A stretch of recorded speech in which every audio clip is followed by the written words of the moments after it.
Hello दोस्तों, welcome to the buzz the brave manga. आज हम ग्लोबल फ्रीज का नया चैप्टर कंटिन्यू कर रहे हैं जो मैंने आपके लिए इंग्लिश में रिवराइट किया है। पूरा विजुअल्स और एडिट्स मैंने खुद बनाया है ताकि एक्सपीरियंस स्मूथ रहे। ओरिजिनल मांगा को ऑफिशियल सोर्स से सपोर्ट जरूर करें। चलिए स्टार्ट करते हैं आज का चैप्टर। Chapter 2711 board 1। ड्रीमर के मुख्य कंट्रोल रूम के अंदर लू केरन ने स्क्रीन पर घने लाल बिंदुओं रेड डॉट्स को देखा और तिरस्कार से अपने होंठ सिकोड़ लिए। उसकी उंगलियां कंट्रोल पैनल पर हल्के से नाच रही थी, जैसे वो कत्लेआम की कोई सिम्फनी ऑफ स्लॉटर बजा रही हो। चूंकि तुम मरने के लिए इतने उतावले हो तो ऐसा ही सही। सैंड रेडर मशीन्स तैनात हो जाओ। हाइड्रोलिक हैचेस खुलने की आवाज के साथ युद्धपोत के निचले हिस्से के लॉन्च पोर्ट तुरंत खुल गए। सिल्वर ग्रे रोशनी की 30 लकीरें उल्का पिंडों की तरह गिरी, बर्फीले मैदान से टकराईं और बर्फ के टुकड़ों की बौछार कर दी। जैसे ही धुआं हटा, 30 खूंखार किलिंग मशीन्स सामने आई। वे सैंड रेडर्स थे। उनके पास सुव्यवस्थित धात्विक शरीर, मेटालिक बॉडीज थे जिनके जोड़ों पर हल्की नीली चमक थी। हर मशीन ने एक गहरे लाल रंग की बैटल स्वॉर्ड पकड़ रखी थी जो कंपन और गूंज की आवाज कर रही थी, और अपने कंधों पर 2 प्लाज्मा कैनन्स ले रखी थी जो टैंकों को तुरंत पिघलाने में सक्षम थी। चूहों की उस विशाल सेना का सामना करते हुए इन 30 ठंडी स्टील की रचनाओं ने बिना किसी हिचकिचाहट के एक साथ अपना किलिंग मोड सक्रिय कर दिया। सिजल, लाल तलवार की रोशनी ने बर्फीले मैदानों पर मौत के पंखे जैसे पैटर्न बना दिए। सबसे आगे हमला करने वाले सैकड़ों चूहों को पल भर में बीच से काट दिया गया। घाव इतने चिकने थे कि खून निकलने का समय भी नहीं मिला। उससे पहले ही वे उच्च तापमान से कोयला बन गए। इसके तुरंत बाद कंधे पर लगी तोपों ने एक साथ फायर किया। नीले प्लाज्मा गुच्छे चूहों के बीच फट गए। हर विस्फोट दर्जनों जाने ले रहा था। कटे हुए हाथ पैर हर तरफ उड़ रहे थे और जलते हुए मांस की दुर्गंध ने खून की गंध को तुरंत दबा दिया। ये युद्ध नहीं है, ये एकतरफा कत्लेआम, मासकर है। ये 30 सैंड स्वीपर्स चूहों की भीड़ के बीच एक लाल खाली जगह बनाते जा रहे थे। स्क्वीक स्क्वीक स्क्वीक, चूहे खौफ में चिल्लाए, लेकिन बानजाई की भावना से प्रेरित होकर उनके पास पीछे हटने का कोई रास्ता नहीं था, और वे केवल अपने मांस और खून का उपयोग करके उस अभेद्य मिश्र धातु कवच से टकरा सकते थे। वे पागल हो गए थे, मौत को भूलकर एक शोकपूर्ण दहाड़ के साथ आगे बढ़ रहे थे। महामहिम गाओ यूचांसी सनगॉड, हमला करो। सैंड स्वीपिंग मशीन ने बेरुखी से इन चूहों का सफाया किया। Combat power 200, combat power 30। केवल 5 की कॉम्बैट पावर वाला ये कमजोर जीव यहां कैसे है? ये यांत्रिक जीवन पूरी तरह से हैरान थे। चाहे कितने भी कीड़े मर जाएं, उनके संसाधनों पर शायद ही कोई असर पड़ेगा। वे ऐसा करने के पीछे का मतलब नहीं समझते, लेकिन ये उनकी चिंता का विषय नहीं है। उन्हें बस इन कीड़ों से छुटकारा पाना है। लाइट सेबर के वार से झटके वाली लहरें बाहर की ओर उठीं। सैंड रेडर, जिसकी कॉम्बैट पावर एक टैंक स्तर की एलियन मशीन के बराबर थी, ने इन उत्परिवर्तित म्यूटेटेड चूहों को उतनी ही आसानी से मार डाला जितना सांस लेना। हवा से उड़ने वाले पतझर के पत्तों की तरह चूहों के झुंड पल भर में बिखर गए। हर तरफ खून की धुंध थी जिसने युद्ध के मैदान को गुलाब जैसा लाल कर दिया। हालांकि जैसे ही बकुरा की सेना ढहने वाली थी, गाओयान खंडहरों के सबसे गहरे हिस्से से एक घना अभेद्य काला कोहरा अचानक उभरा। काला कोहरा अपने साथ चुभने वाली ठंड और सड़न की घिनौनी गंध लिए तेजी से जमीन पर फैल गया, जिसने सैंड रेडर्स की बढ़त को रोक दिया। घूमते हुए काले कोहरे के भीतर अनगिनत छायादार आकृतियां दिखाई देने लगी। वहां एक विशाल, एक आंख वाला भिक्षु मंक था जिसकी आंख लालटेन जैसी थी। एक लंबी गर्दन वाला खूंखार दिखने वाला उड़ने वाला बर्बर, फ्लाइंग हेडेड बारबेरियन था, और एक सफेद हड्डी वाला गदा लिए हुए नीले काले रंग का दानव योद्धा था। यह ज़ेपेन क्लैन का सबसे गहरा छिपा हुआ तुरुप का पत्ता है। 100 डीमंस नाइट परेड लीजन। ये तब भी दिखाई दिए थे जब झंग यी ने पहली बार यहां कदम रखा था। हालांकि जो अब दिखाई दिया है वो उनका असली रूप है, जो अधिक शक्तिशाली और अधिक खतरनाक है। लेकिन फिर झंग यी और उनकी टीम की तुलना अतीत के उन लोगों से कैसे की जा सकती है? काले कोहरे के सबसे आगे 3 डरावने औरस उभरे। केंद्र में स्लिपरी गोस्ट नुरारी हियों था, जिसका सिर विशाल था और चेहरे पर एक भयावह मुस्कान थी। दूसरी तरफ 5 मीटर लंबा आधा भेड़िया आधा राक्षस इनुग्मी था, और तीसरी तरफ एक गर्वित आकृति थी जिसके पीठ पर पंख थे और उसने गोल पंखा पकड़ रखा था। ग्रेट डॉग दाइतेंगुल। हुएक्सू किंगडम के हमलावरों, अपना घमंड छोड़ दो, ये जगह तुम्हारे जीवन का अंत होगी। विशाल कुत्ते बिग डॉग ने एक तीखी चीख मारी और अचानक अपना पंखा घुमाया। बूम! काले हवा के ब्लेड के साथ एक बवंडर निकला।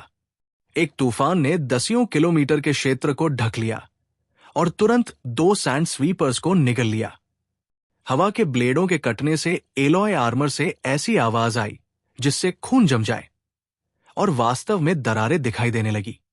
अपने शक्तिशाली योद्धाओं को देखकर बिखरे हुए चूहों ने फिर से उत्साहित होकर चीखें मारी।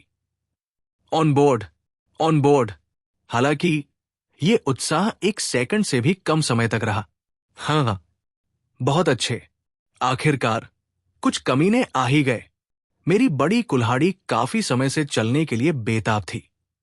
युद्ध के मैदान से एक जोरदार गरजती हुई हंसी आई। ड्रीमर के खुले हैच से एक आकृति उल्कापिंड की तरह नीचे कूदी और फिर एक जोरदार बूम के साथ जमीन पर गिरी। वो अंकल यू थे। इस समय वे पूरी तरह से डीमन गॉड आर्मोर से ढके हुए थे, और ये टर्मिनेशन डीमन गॉड आर्मोर का सुधरा हुआ वर्षन था। गहरे लाल रंग का भारी कवच 10 सेंटीमीटर मोटा था, जिसकी सतह पर लाल ऊर्जा सर्किट खुदे हुए थे। उनके हाथ में एक विशाल दोहरी धार वाली कुल्हाड़ी डबल एज्ड बैटल एक्स थी, जो पहाड़ों को चीरने और चट्टानों को तोड़ने में सक्षम थी। थंप! अंकल यू एक अत्यंत हिंसक अंदाज में युद्ध के मैदान के बीच में गिरे, और उनकी विशाल शॉकवेव ने सीधे उनके आसपास के सैकड़ों चूहों को कीमा बना दिया। धरती एक पल के लिए कांप उठी। जैसे ही बिग डॉग ने अंकल यू को देखा, उसका दिल बैठ गया। उसने खतरे का एक गहरा एहसास महसूस किया। ये असामान्य है, क्योंकि उनकी समझ में हुएक्सू किंगडम में केवल केओस एलियन झांग यी ही सावधान रहने लायक था। और ये आदमी कहां से आया? ये पक्षी कहां से आया? नीचे आ! अंकल यू ने कोई बेकार की बात नहीं की। जैसे ही वे उतरे, उनके पैरों के नीचे के बूस्टर पूरी शक्ति से चालू हो गए। वो एक लाल परछाई में बदल गए और हवा के ब्लेडों की परवाह किए बिना सीधे हवा में मंडराते उस ग्रेट डॉग की ओर झपटे। बिग डॉग का चेहरा बुरी तरह बदल गया। उसने उम्मीद नहीं की थी कि यह राक्षस उसके दिव्य तूफान का सीधे सामना करने की हिम्मत करेगा। Chapter 2712 board 2। ग्रेट टेंगू ने हड़बड़ाहट में अपना पंखा घुमाया और खुद को बचाने के लिए हवा की और भी दीवारें, वाइंड वॉल्स, खड़ी करने की कोशिश की। Whoosh whoosh whoosh! आसमान से हवा की विशाल दीवारें नीचे आईं, जिन्होंने अंकल के चारों ओर पारदर्शी घेरे बना लिए। हवा के उस जबरदस्त दबाव ने आसपास के इलाके को वैक्यूम में बदल दिया और वे दीवारें अंकल की ओर बढ़ने लगी। लेकिन अब चीजें बदल चुकी हैं। अंतरिक्ष के युद्ध क्षेत्र इंटरस्टेलर बैटलफील्ड में तपकर और झंग यी के भरपूर संसाधनों के सपोर्ट के साथ अंकल यू की कुल कॉम्बैट स्ट्रेंथ 40,000 पॉइंट्स के पार पहुंच चुकी है। आखिरकार अकेले एंड डीमन आर्मोर का एक्टिवेशन ही 30,000 से ज्यादा कॉम्बैट पावर वाली एक super intelligent mechanical life form के बराबर है। मेरे लिए इसे तोड़ दो। एक दहाड़ के साथ बूढ़े आदमी ने अपनी कुल्हाड़ी से उस हवा की दीवार को चीर दिया, जिससे जबरदस्त आवाज हुई। न्यूक्लियर फर्नेस पूरी शक्ति से चालू हो गया और कुल्हाड़ी पर लाल ऊर्जा जमा हुई, जिसने लाल रोशनी की एक विशाल किरण के साथ दीवार को फाड़ दिया। टियर, वो पौराणिक पंखा जो पहाड़ों को उड़ाने की क्षमता रखता था, उस कुल्हाड़ी के सामने एक सूखी टहनी की तरह कमजोर साबित हुआ और पल भर में 2 टुकड़ों में बंट गया। कुल्हाड़ी की धार रुकी नहीं और सीधे टेंगू के कंधे पर जा लगी। आ! ग्रेट टेंगू की एक तीखी चीख निकली, क्योंकि उसका आधा पंखा और हाथ कटकर अलग हो गए और खून की बारिश होने लगी। उसका वो शानदार शरीर एक फटे हुए पुतले की तरह जमीन की बर्फ पर जा गिरा। ये असंभव। मैं, उच्चा टेंगू, जिसने हमेशा शान से जीवन जिया, उसका ऐसा अंत होगा। PFFT। क्या बस इतना ही दम था? अभी तो मेरा शरीर गर्म भी नहीं हुआ था। अंकल ने जमीन पर थूका और अपनी कुल्हाड़ी घुमाते हुए 100 डीमंस नाइट परेड लीजन के सामने एक युद्ध देवता, वॉर गॉड की तरह खड़े हो गए। वे भूत जो अब तक डरावने दिख रहे थे, अब पूरी तरह सन्न रह गए। उन्हें मैदान में आए 1 मिनट भी नहीं हुआ था और उनका एक दिग्गज एक ही वार में मारा गया। नहीं, कम से कम थोड़ी देर तो टिकना चाहिए था। अब हम ऐसे कैसे लड़ेंगे? उसी समय युद्धपोत से कुछ और लोग नीचे कूदे। मैं सच में इस गंदी जगह पर नीचे नहीं आना चाहता था। भले ही फैटिक शू शिकायत कर रहा था, लेकिन वो चलने में काफी तेज था। जैसे ही वो उतरा, उसने अपनी हथेलियां जमीन पर दे मारी। देखो मैं तुम सबको कैसे आइसक्रीम, पॉप्सिकल्स बनाता हूं। Extreme cold domain, ice burial, चरम शीत क्षेत्र, हिमदफन। एक पल में बर्फीले मैदान का तापमान और भी गिर गया। जमीन से अनगिनत नुकीले बर्फ के कांटे तेजी से निकले, जैसे मौत के कमल खिल रहे हों। सैकड़ों राक्षस जो अभी आगे बढ़े थे, वे तुरंत बर्फ के कांटों से बिंध गए और शीशे जैसे बर्फ के पुतलों में जम गए। ये सच में बहुत भद्दा है। जमने के बाद ये कहीं ज्यादा बेहतर लग रहा है। फैटिक शू ने अपने हाथ झाड़े। उसके चेहरे पर गर्व साफ दिख रहा था। दूसरी ओर युद्ध के मैदान में एक काली परछाई तेजी से घूम रही थी। लाइन यूए बेरहम है और कम बात करती है। जैसे ही उसने कदम रखा, तलवार निकालकर वार करना शुरू कर दिया। उसके हाथ की टैंक स्वॉर्ड अब ब्लेड की एक धुंधली चादर में बदल चुकी थी। उसने कोई दिखावटी चालें नहीं चली, केवल गजब की रफ्तार और सटीक निशाना। हर वार के साथ एक बड़े राक्षस का सिर धड़ से अलग हो रहा था। उसकी आंखें ठंडी और साफ थी। इस युद्ध के मैदान में जहां सो भूत नाच रहे थे, वो एक अकेला नृत्य, सोलो डांस कर रही थी, जो सुंदर था पर घातक भी। ली यंग्यांग 2 रूपों में बदल गई, एक यिन और दूसरा सन। भले ही उसकी कॉम्बैट पावर थोड़ी कम थी, लेकिन उसकी लड़ने की स्किल्स बहुत बेहतरीन थी। वो दूसरे लोगों के साथ मिलकर 100 गोस्ट्स नाइट परेड लीजन को चारों ओर से घेर कर मार रही थी। मानव योद्धाओं के इस समूह का सामना करते हुए, जिन्होंने एक कल्ट लीडर जैसी ताकत हासिल कर ली थी, वो 100 डीमंस लीजन, जिसने कभी झांग यी को बहुत सिरदर्द दिया था, अब बहुत कमजोर और लाचार दिख रहा था। ये बराबरी की लड़ाई नहीं थी, ये साफ तौर पर एकतरफा कत्लेआम था। नुरारियो और इनुग्मी स्थिति संभालने के लिए आगे बढ़े। इससे पहले कि नुरारियो अपनी छोटी तलवार म्यान से निकाल पाता, तलवार पकड़ने वाला उसका बाया हाथ कंधे से कटकर अलग हो गया। इनुग्मी का सिर बूले आदमी ने पकड़कर जमीन पर दे मारा, जिससे उसका सिर फट गया। वे अब सभ्यता के एक ही स्तर पर नहीं थे। नीचे की लड़ाई को शांत होता देख, ब्रिज पर खड़े झंग यी ने धीरे से अपनी नजरें हटा ली। जिंगसिन, रैन, मैं ये तुम लोगों पर छोड़ता हूं। मैं उनके परिवार के सबसे बड़े सदस्य को संभालता हूं। झंग यी पहले ही उनके परिवार के 2 सदस्यों को खत्म कर चुका था। अब आखिरी सदस्य टकमियासु हिग्मी का सफाया करने का समय था। आखिरकार एक परिवार को हमेशा साथ रहना चाहिए, झंग ने शांति से कहा।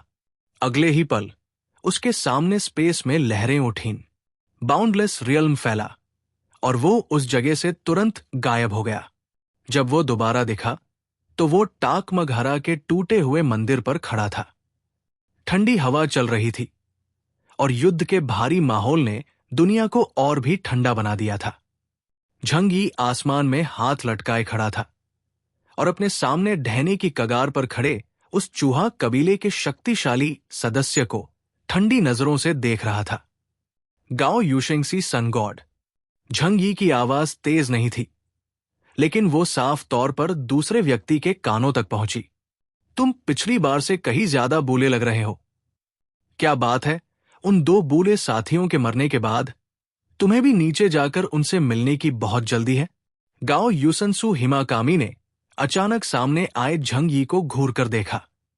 वो दूसरे व्यक्ति से निकलने वाले उस अथाह ऑरा को महसूस कर सकता था, जो किसी गहरी खाई की तरह था। वो किसी साधारण व्यक्ति का आभास नहीं था। ये उस देवता या दानव की शक्ति थी जिसने वास्तव में अंतरिक्ष की गहराइयों का अनुभव किया था और तमाम नस्लों के सबसे ताकतवर योद्धाओं का वध किया था। चूहा कबीले, रैट क्लैन की उम्र बहुत लंबी नहीं होती, लेकिन एप्सिलॉन स्तर पर पहुंचने के बाद सभी जीव जीवन के एक उच्च स्तर पर पहुंच जाते हैं और लंबी उम्र हासिल करते हैं, जैसे दलदल वाले देश के ओगामी परिवार के लोग। वे सभी प्राचीन राक्षस हैं जो सैकड़ों वर्षों से जीवित हैं। उनकी नजरों में झंगी एक राक्षस, मॉन्स्टर बन चुका है। कल का वह कमजोर छोटा जीव आज एक बेजोड़ दानव बन चुका है। झंगी, केओस। ताकमिया सुकीजी ने अपने दांत पीसते हुए वो नाम लिया, जैसे हर शब्द उसके दांतों के बीच से मुश्किल से निकल रहा हो। तुम सच में जिंदा वापस आ गए। न केवल वापस आए, बल्कि तुमने मेरे कबीले की नींव तबाह कर दी और मेरे लोगों को मार डाला। ये सब उसकी कीमत है। झंगी शांत रहा, जैसे कोई साधारण सच बता रहा हो। जिस पल तुम्हारे ज़ेपिन क्लैन ने अंतरिक्ष में मेरी हत्या की कोशिश के लिए दूसरे 4 कबीलों के साथ हाथ मिलाया, तुम्हारी किस्मत पर मुहर लग गई थी।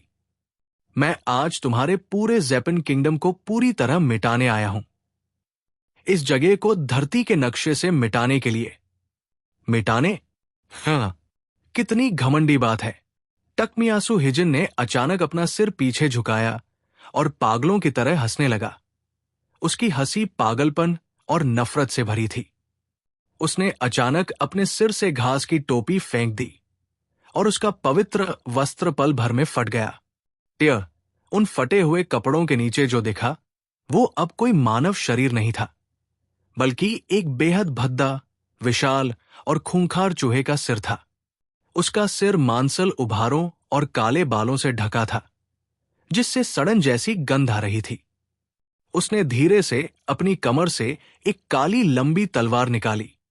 जैसे ही तलवार म्यान से बाहर आई, पूरे टाकमघरा का तापमान कई डिग्री और गिर गया। Chapter 2713 कुसनगी sword 1। ताकमिया सुमिहिको की तलवार प्राचीन और साधारण। उसका ब्लेड बिल्कुल काला, जेट ब्लैक था, जिसमें कोई प्रतिबिंब, रिफ्लेक्शन नहीं था। इसके बजाय ऐसा लग रहा था जैसे वो रोशनी को सोख रहा हो। ब्लेड से खून की एक अविश्वसनीय रूप से तेज दुर्गंध आ रही थी, जैसे कि अनगिनत पीड़ित आत्माएं, रॉन्ग सोल्स, उसकी धार पर चीख और दहाड़ रही हों। झंगी ने अपनी भौहें थोड़ी सिकोड़ी। उसने उस चाकू से निकलने वाली एक अत्यंत विचलित करने वाली नफरत, रिजेंटमेंट को महसूस किया। वो कोई साधारण लोहा नहीं था और न ही कोई सामान्य हथियार। उसमें एक ऐसी सड़न भरी दुर्गंध थी जिसे देखकर ही उल्टी करने का मन करे। ये ऐसी चीज नहीं थी जिसे आप अपनी नाक से सूंघ सकें। ये कुछ ऐसा था जिसे आप अपनी रूह, सोल से महसूस कर सकते थे। ये पहली बार नहीं था जब झंगी ने ऐसी कोई चीज देखी थी। उत्तर पश्चिम कोरिया के डीमन किंगडम में 1 लाख जीवित प्राणियों के मांस और खून से बना एटर्नल गेट, या यहां तक कि बैरियल लॉर्ड का हथियार वज्रा, सभी इसी तरह बनाए गए थे। सबसे मजबूत अस्तित्व वही है जिसके पास ईथर की शक्ति हो। मनुष्यों द्वारा बनाया गया कोई भी पदार्थ या हथियार ईथर के सामने पूरी तरह से कमजोर है। जितनी मजबूत एकाग्र मंशा इंटेंशन होगी, हथियार की शक्ति उतनी ही अधिक होगी। और सबसे मजबूत मंशा नफरत रिजेंटमेंट है। उसके हाथ में मौजूद चाकू ने झंग यी को इतना बीमार महसूस कराया कि उसे उल्टी आने लगी। ये कल्पना करना भी मुश्किल था कि इसने कितने लोगों की जान ली थी। ये दलदली भूमि का सर्वोच्च दिव्य हथियार है, कुसनगी स्वॉर्ड। टकामिकामी सुमिहिको ने दोनों हाथों से तलवार पकड़ ली। उसकी धुंधली चूहे जैसी आंखों से खून और आंसू बह रहे थे। ये अरबों जानों के खून से बनाया गया एक राक्षसी ब्लेड है। ये पिछले 1000 वर्षों में इस द्वीप पर मारे गए सभी लोगों की सामूहिक नफरत है। ये दुश्मन का है और ये हमारा है। आज मैं इस तलवार का उपयोग तुम्हें मारने के लिए करूंगा। केओस, क्या तुम्हें लगता है कि तुम एक व्यक्ति के दिल से 10,000 लोगों के दिल को जीत सकते हो? रो, एक दहाड़ के साथ जो अमानवीय लग रही थी। टकमीसु हिकामी का शरीर हिंसक रूप से फूलने लगा। उस जीव की हड्डियां कड़कड़ाने लगी और सफेद बाल, फर तेजी से उगने लगे। महज कुछ ही सेकंड में वो एक झुके हुए बूढ़े आदमी से दशकों मीटर ऊंचे एक भयानक दानव बहमत में बदल गया। उस राक्षस का शरीर एक प्राचीन लकड़ बग्घे की तरह मजबूत था, जिसमें उभरी हुई मांसपेशियां और विस्फोटक शक्ति थी। लेकिन उसका सिर अभी भी चूहे जैसा ही था, जिसके खून जैसे लाल मुंह से संक्षारक लार कोरोसिव सलाइवा टपक रही थी। वह एक इंसान की तरह सीधा खड़ा था, अपने हाथ में विशाल काली कुसनगी तलवार को मजबूती से पकड़े हुए, जैसे नर्क से रेंगता हुआ कोई शैतान देवता डीमन गॉड बाहर आया हो। झंगी, क्या तुम्हें लगता है कि तुम पहले ही जीत चुके हो? विशाल जानवर में बदले टकमीसु हिकामी की आवाज बिजली की कड़वाहट की तरह गूंजी, जिससे आसपास के खंडहर चकनाचूर हो गए। मैं लंबे समय से इस दिन का इंतजार कर रहा था। तुम्हारी अजीब संनियंत्रण शक्ति से निपटने के लिए मैंने तुम्हारे लिए एक विशेष घातक उपहार तैयार किया है। इससे पहले कि वो अपनी बात पूरी कर पाता, उसके हाथ की कुसनगी तलवार उसके पैरों के नीचे की जमीन में धंस गई। लिन बिंग 2 जहेजिए जेन लाइक्यान फॉर्मेशन सक्रिय करो, बाउंडलेस रीबर्थ, असीम पुनर्जन्म, रंबल। पूरा टाकमघारा क्षेत्र हिंसक रूप से हिलने लगा। झंग यी की आंखें सिकुड़ गई। खंडहरों के चारों ओर एक के बाद एक विशाल लाल टोरी गेट्स बिना किसी चेतावनी के खड़े हो गए। इनमें से हर टोरी 150 मीटर से अधिक ऊंचा था, जो एक अज्ञात लाल धातु से बना था और अजीब रून्स से ढका था। और इन द्वारों के बीच अनगिनत मोटी शिमेनवा भांग की रस्सियां, जो जापानी मंदिरों में पाई जाती है, शून्य से प्रकट हुई। वे जीवित प्राणियों की तरह थी, हवा में आपस में गुंथी हुई। पल भर में इस आसमान के हर कोने को सील कर दिया। एक अकथनीय दबाव का एहसास तुरंत मुझ पर हावी हो गया। झंग यी के चेहरे के भाव थोड़े बदल गए। उसे ऐसा महसूस हुआ जैसे उसका शरीर पारे मरकरी से भर गया हो और वो अविश्वसनीय रूप से भारी हो गया हो। सांस लेना भी मुश्किल हो गया और उसका दिल ऐसा महसूस करने लगा जैसे किसी अदृश्य हाथ ने उसे कसकर पकड़ लिया हो। मैं मरना नहीं चाहता, मुझे मत मारो। दर्द हो रहा है, दर्द हो रहा है। कृपया मुझ पर दया करें। मुझे नफरत है, मुझे बहुत नफरत है। मैं बदला चाहता हूं। वो कुसनगी तलवार के नीचे अरबों जीवित प्राणियों की सबसे मजबूत नफरत थी। जब तलवार म्यान से बाहर निकाली गई तो उस नफरत ने झंग यी के दिमाग पर हमला करना शुरू कर दिया। उससे भी ज्यादा चिंताजनक बात यह थी कि वो स्थानिक विसंगति, स्पेशल अनोमली, जिस पर मुझे गर्व था, अब ब्लॉक हो गई थी। क्या तुम इसे महसूस कर सकते हो? ये दम घोंटने वाला दर्द। ताकमिया सुमिहिको ने अपनी कुसनगी तलवार खींची, जिसकी नोक सीधे झंग यी की ओर थी। उसके विशाल चूहे जैसे चेहरे पर एक क्रूर और विजयी मुस्कान फैल गई। ये स्टार क्लैन द्वारा छोड़ा गया एक भयानक किलिंग फॉर्मेशन है, लिमिटलेस रीबर्थ फॉर्मेशन। 3 साल पहले इसका उपयोग तुम पर नहीं किया गया था, लेकिन आज तुम आखिरकार इसमें फंस गए हो। यह विशुद्ध नफरत से बना एक बल क्षेत्र, फोर्स फील्ड है। इस क्षेत्र के भीतर सभी स्थानिक कानून, स्पेशल लॉज विकृत और दबा दिए जाएंगे। ये जगह मरने से पहले अरबों जिंदगियों की निराशा और नफरत का जमावड़ा है। ये गोंद की तरह तुम्हारे दिमाग से चिपक जाएगा और तुम्हारी इंद्रियों को कैद कर लेगा। हवा गाढ़ी और खून जैसी लाल हो गई और अनगिनत अदृश्य प्रतिशोधी आत्माएं, वेंजफुल स्पिरिट्स, झंग यी के कान में फुसफुसाने और चीखने लगी।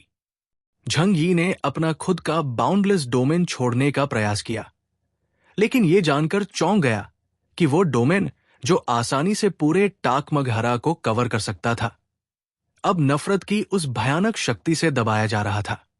वो अदृश्य अवरोध लगातार अंदर की ओर सिकुड़ रहा था और अंत में उसे केंद्र मानकर महज 1 किलोमीटर के दायरे में सिमट गया। क्या इस दूरी के भीतर तुम्हारा टेलीपोर्टेशन अभी भी उतना ही आसान है? क्या तुम्हारा दूसरा द्वार अभी भी खुला है?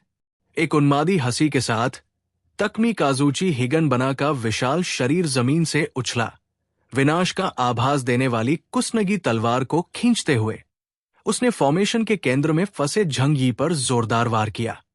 दूसरे द्वार का द्वार, the gate of the next gate. झंग यी के होठों के कोनों पर एक बहुत ही हल्की मुस्कान आई। वो बहुत समय पहले की बात थी। ज़ेपेन साम्राज्य ने उससे निपटने के लिए तब पर्याप्त तैयारी की थी जब वो 3 साल पहले मंगल से लौटा था। दुर्भाग्य से इन 3 महीनों के समय में सब कुछ बदल गया।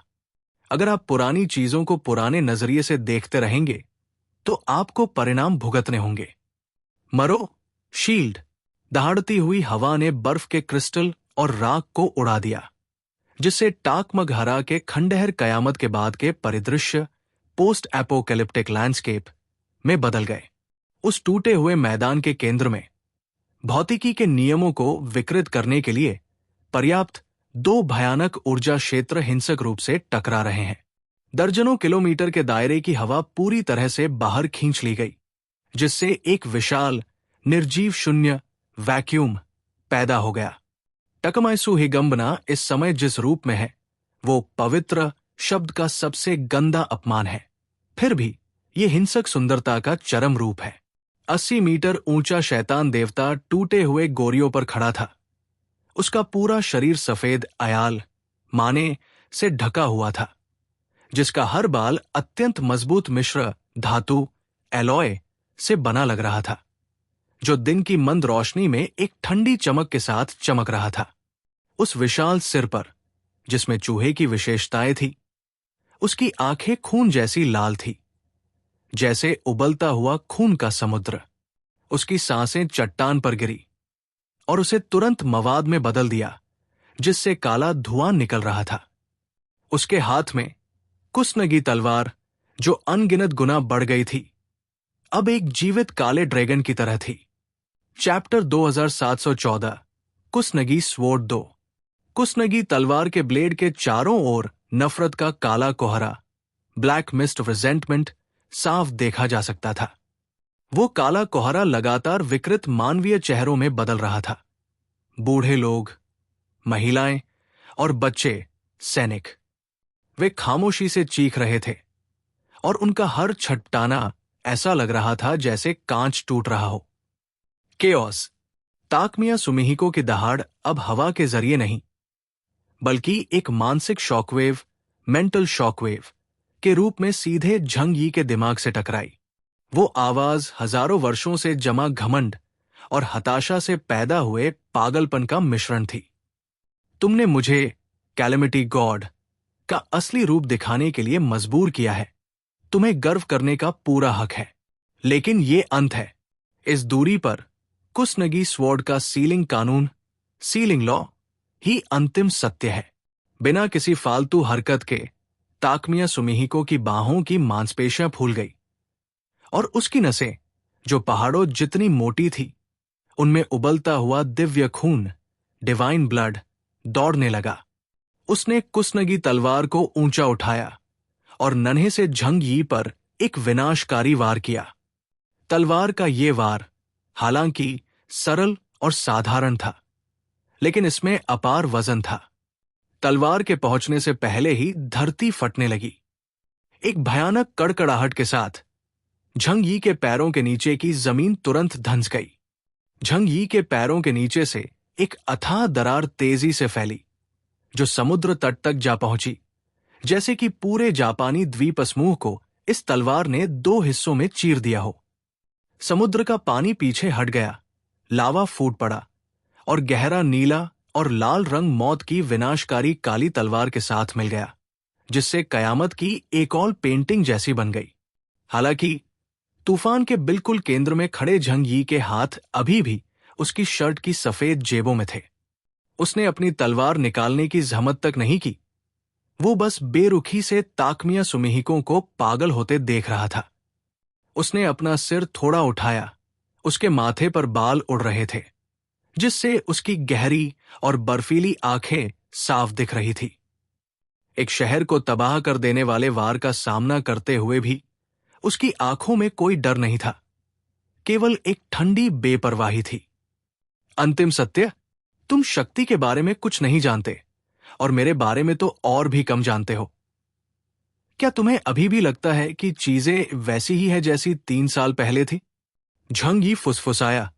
अगले ही पल तलवारों का एक काला पहाड़ नीचे गिरा। जैसे ही कुसनगी तलवार झंग यी के सिर को छूने वाली थी, एक पतली पारदर्शी स्थानिक झिल्ली, स्पेशल मेम्ब्रेन, जो हल्की चांदी जैसी धूसर रोशनी के साथ चमक रही थी, चुपचाप प्रकट हुई। टैक्सू बाथरोब एब्सोल्यूट बाउंड्री। बस ये प्रभाव अब धातु के टकराने जैसा नहीं था, बल्कि पृथ्वी की कक्षा में टकराने वाले 2 एस्टेरॉयड की दहाड़ जैसा था। उन दोनों को केंद्र मानकर एक भयानक शॉकवेव रिंग के आकार में बाहर की ओर फैली। 5 किलोमीटर के दायरे में सभी इमारतें, चाहे वे प्राचीन मंदिर के द्वार हों या मोगांव टावर के मजबूत खंडहर, इस शॉकवेव के सामने रेत के घरों की तरह कमजोर साबित हुई और तुरंत धूल के विशाल बादल में बदल गई। समय जैसे इस पल थम गया।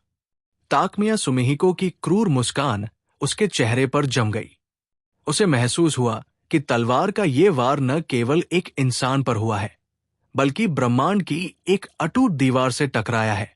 कुसनगी तलवार की अजेय धार और रूह को सड़ा देने वाली नफरत उस चांदी की झिल्ली को छूते ही एक अजीब शक्ति द्वारा निगल ली गई और बिना किसी निशान के गायब हो गई।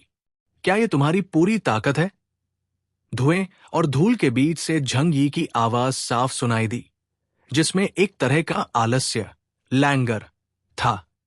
दबाव ठीक ठाक है, इससे इस युक्ता की सिलवटें बस थोड़ी प्रेस हो जाएंगी।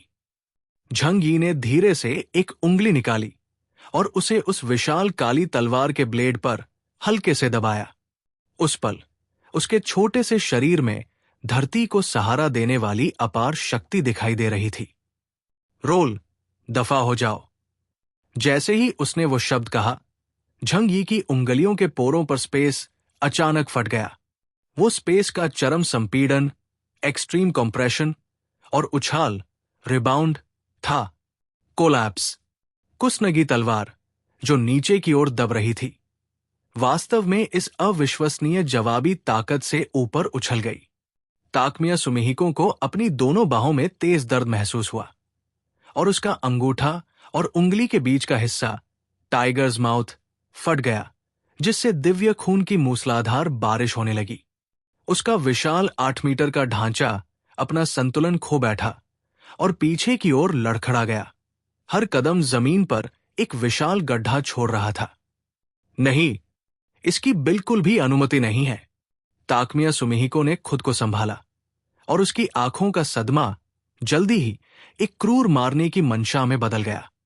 कुसनगी स्वॉर्ड की अन्य चीजों को सील करने की क्षमता को तुम्हारे स्थानिक बचाव को बेकार कर देना चाहिए था। कुएं के मेंढक। झंग यी ने अपने कंधों से बिना किसी धूल को झाड़ा, फिर उस विशाल जानवर का सामना करने के लिए हवा में तैरने लगा। तुम्हें लगता है कि तुमने तकनीक या दांव को सील कर दिया है? मेरी स्थानिक शक्ति अब महज एक एलियन क्षमता नहीं है, बल्कि एक नियम, अ रूल है। वो शक्ति नेदरवर्ल्ड, पाताल लोक से जुड़ती है, जो सभी चीजों को निगल लेती है। पाताल लोक के द्वार खोलने के लिए झंग यी को कोई मेहनत नहीं करनी पड़ती। अपमान और गुस्से ने ताकमिया सुमिहिकों की बुद्धि को पूरी तरह जला दिया। वो हैरान था, क्योंकि झंग यी की शक्ति पहले से बिल्कुल अलग थी। लेकिन अब उसके पास मरने मारने के अलावा कोई विकल्प नहीं था।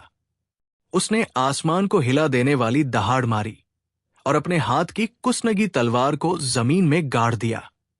ठीक है, क्या शानदार नियम है। तो फिर मैं तुम्हें दिखाऊंगा कि भगवान का क्षेत्र, गॉड्स डोमेन, क्या होता है। स्पाइडर नेस्ट सिटी, मकड़ी के जाल वाला शहर।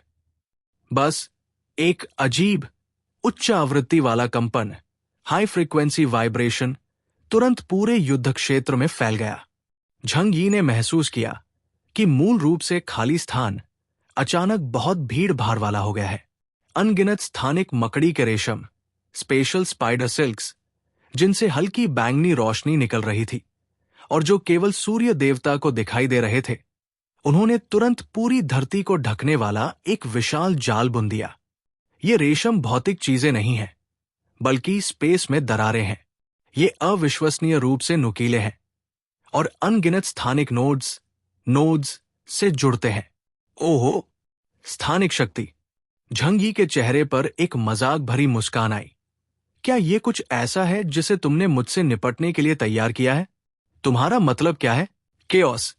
मेरी स्पाइडर नेस्ट सिटी में दूरी का कोई मतलब नहीं है और गति की भी कोई सीमा नहीं है। ताकमिया सुमिहिको की आकृति अचानक धुंधली हो गई, इसलिए नहीं कि वो बहुत तेज चल रहा था, बल्कि इसलिए क्योंकि वो प्रति सेकंड सैकड़ों अल्ट्रा हाई फ्रीक्वेंसी स्थानिक छलांगे, स्पेशल जंप्स लगा रहा था। Swish swish swish swish. आसमान में ताकमिया सन गॉड की हजारों हजार परछाइयां, आफ्टर इमेजेस, दिखाई देने लगी। हर परछाई एक अप्रत्याशित हमला करने की स्थिति में थी।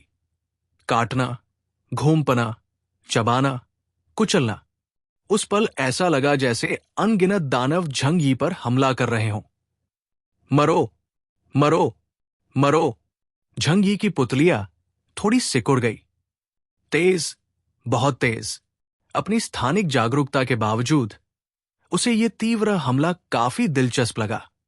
सिजल, एक धुंधलापन पास से गुजरा और कुसनगी तलवार की नोक ने वास्तव में झंग यी के टैक्सू बाथरोब पर एक लहर, रिपल पैदा कर दी। फिर तीसरा और चौथा वार आया। हालांकि हर हमला ब्लॉक हो गया था, लेकिन उन विशाल प्रभावों की संयुक्त शक्ति ने झंग यी को ऐसा महसूस कराया जैसे कोई बेसबॉल हो जिसे बैरमी से पीटा जा रहा हो। वो हवा में दाएं बाएं घूम रहा था, जहां केवल काली रोशनी और ब्लेडों का एक घना जाल दिखाई दे रहा ये था। आज का चैप्टर। आपको एपिसोड कैसा लगा कमेंट में ज़रूर बताएं। अगर आप मांगा स्टोरीज एंजॉय करते हैं तो वीडियो को लाइक करें और बस द ब्रेव मांगा को सब्सक्राइब करना मत भूलिए। मिलते हैं नेक्स्ट चैप्टर में। Thank you.